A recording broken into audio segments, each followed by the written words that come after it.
The Shadow Foreign Secretary, Lisa Nandy, joins us now from Salford. Thank you very much for being on the programme. Well, we just heard from Matt Hancock. What's your reaction to his interview?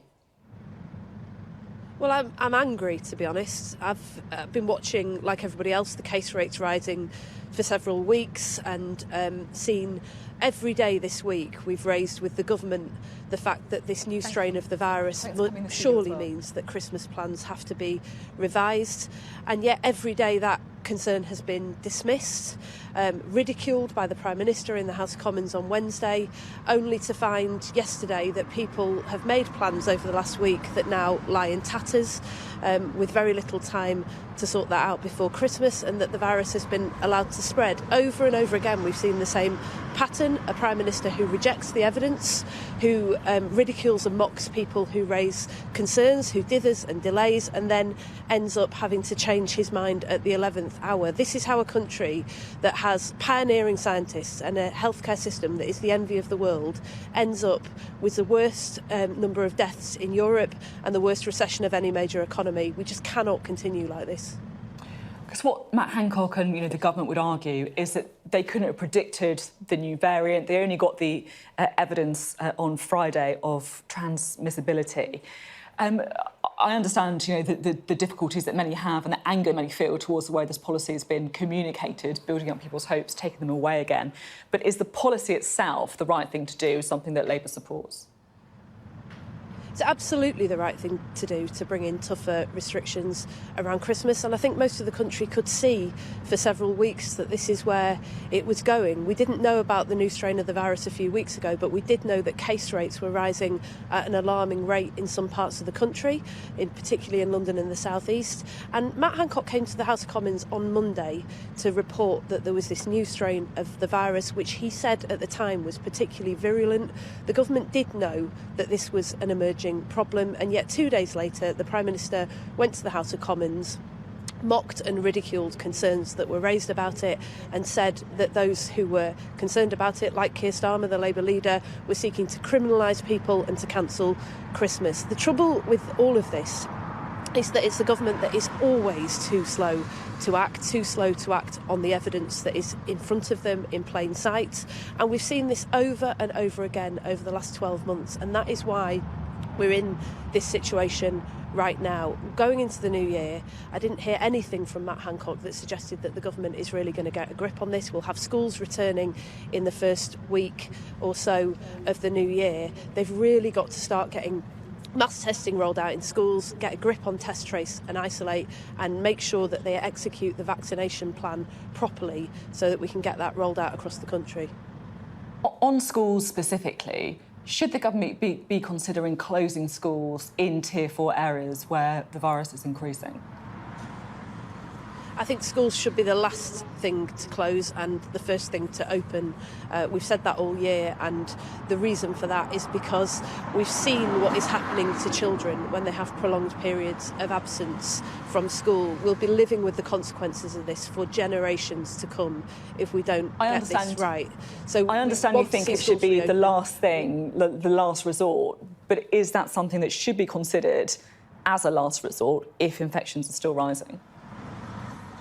Well, I think we should start focusing on the first resort. The first resort is about getting mass testing into schools, and so far the government has, for a month, has been mucking about, not getting those plans in place. We've had endless questions and debates about that in the House of Commons, and only on Friday were head teachers sent instructions about what they were supposed to do over the school holidays. So after one of the most stressful years that I think any of them can remember, they're now working flat out over the school holidays to try and put new plans in place for January. We just can't continue like this. The government has got to get mass testing into schools. They should try and keep schools open. It just cannot countenance the idea that for some children they'll have what is effectively almost a year of missed education. They will live with those consequences for a long time to come, and the most disadvantaged children will be the ones who suffer the most. We just shouldn't be debating whether we should be closing schools. We should be debating how we safely keep them open. The announcement yesterday, of course, affected, well, everybody in the country. Millions of people having their Christmas plans ruined. Many of us living under these Tier 4 restrictions for well, after hearing from Matt Hancock, potentially some months to come. Do you think Parliament needs to be recalled so MPs can vote on it? Well, there will be a vote, as Matt Hancock said to you earlier. There'll be a vote at some point before the 1st of February. And I think the most important thing right now is just that there is clarity about the new rules and that we make sure that people understand those and can follow them safely. I don't think it'd be wise for MPs to be travelling across the country into London and the South East, which is now subject to Tier 4 restrictions, in order to debate something that the government has the power to do, that they've said very clearly must be done in the last 24 hours. We finally got clarity. We now need to focus on making sure that people have the support that they need to follow the rules and to get to grips with what has been a really chaotic set of announcements over the last 24 hours. Now that we've got clarity, I think that should absolutely be the priority. I'm interested as well in how strictly you think the rules should be enforced. Should the police be able to hand out fines to people who break the rules over Christmas? If you knew your neighbour was breaking the rules, would you call the police? What's the position? Well, here in the north of England, we've been living under quite serious restrictions since the summer, and the police here have largely, I think, got it right in very difficult circumstances. They've taken a fairly light touch approach. They haven't wanted to bust in on children's birthday parties and family dinners, but they have been very visible. They have been reminding people about how serious this is. When they need to take action, they do. But in general, they're trusting people, they're asking people, they're appealing to people to look out for one another and keep each other safe.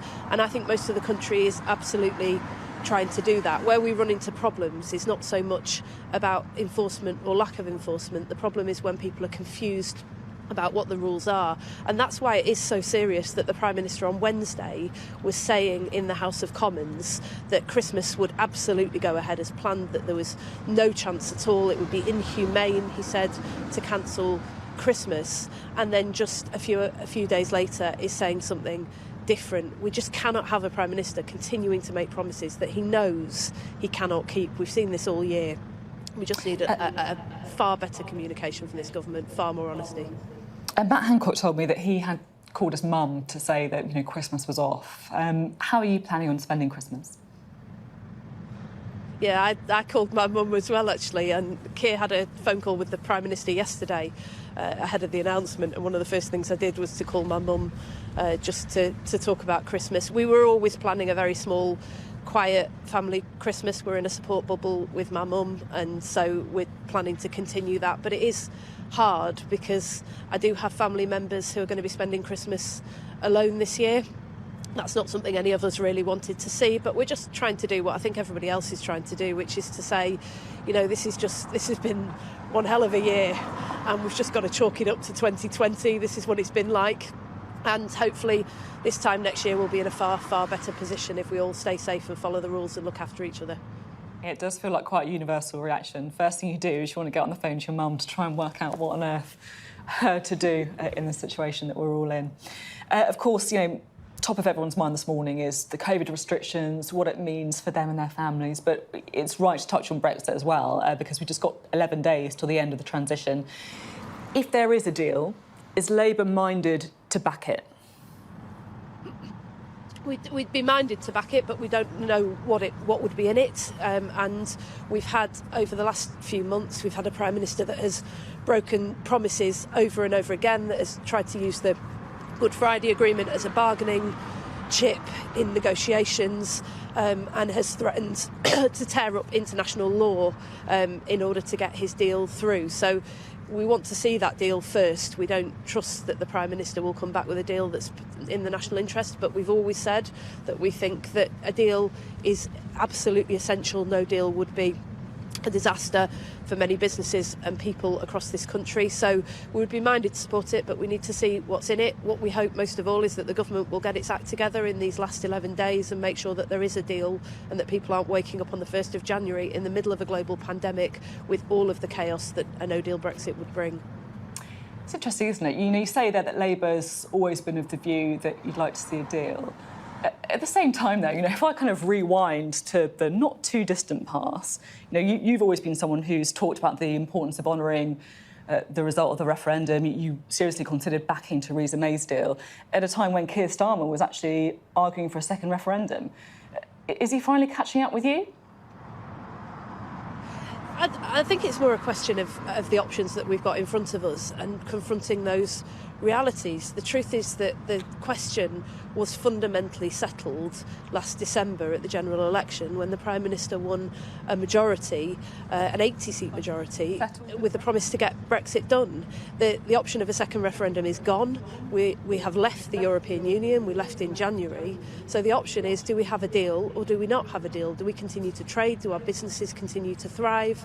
Can we continue to do well as a country, or are we going to allow the government to crash us out of the EU without a deal and hold the country back?